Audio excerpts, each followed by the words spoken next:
উনি মারা যাবার কয়েকদিন আগে কোন একটা রাজনৈতিক দলের নেতাকর্মীদের দ্বারা তিনি হেনস্থার শিকার হয়েছিলেন। আমরা এককভাবে নির্বাচনের প্রস্তুতি নিচ্ছি। আমরা ৩০০ আসনই আমাদের লক্ষ্য। খালেদা জিয়ার কথা ওনাদের সম্মানে হয়তো আমরা সেসব জায়গায় আমরা প্রার্থী দিব না। গাজী সালাউদ্দিন ভাই আমাদের একজন অকুতোভয়ী সৈনিক ছিলেন। উত্থানে অংশগ্রহণের সময় গুলিতে আহত হন, তার গলায় একটি স্প্লিন্টার ছিল, তার চোখ ক্ষতিগ্রস্ত হয়েছিল এবং আহত অবস্থায় গণ অভ্যুত্থানের পরে এতগুলো দিন তাকে অতিবাহিত করতে হয়েছে এবং গত ২৬শে অক্টোবর তিনি ইন্তেকাল করেন।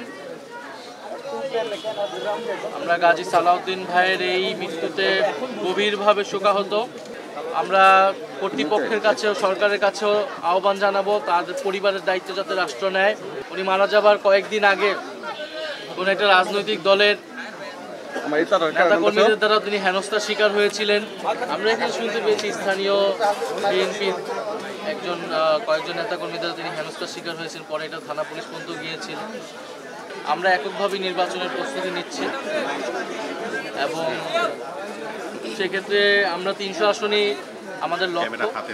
তবে যারা ফ্যাসিবাদ বিরোধী এবং গণতন্ত্র প্রতিষ্ঠার লড়াইয়ে অগ্রণী ভূমিকা পালন করেছেন, সেটা খালেদা জিয়ার কথা আমাদের নাসিরউদ্দিন পাটোয়ারি বলেছেন। ওনাদের বিষয়ে আমরা ওনাদের সম্মানে হয়তো আমরা সেসব জায়গায় আমরা প্রার্থী দিব না। বাট এছাড়া আমাদের সর্বাধিক আসনে আমরা আমাদের প্রার্থী শাপলাকলির জন্য আমরা প্রার্থী দিব এবং বাংলাদেশের মানুষের কাছে আমরা সেই আহ্বান জানিয়েছি।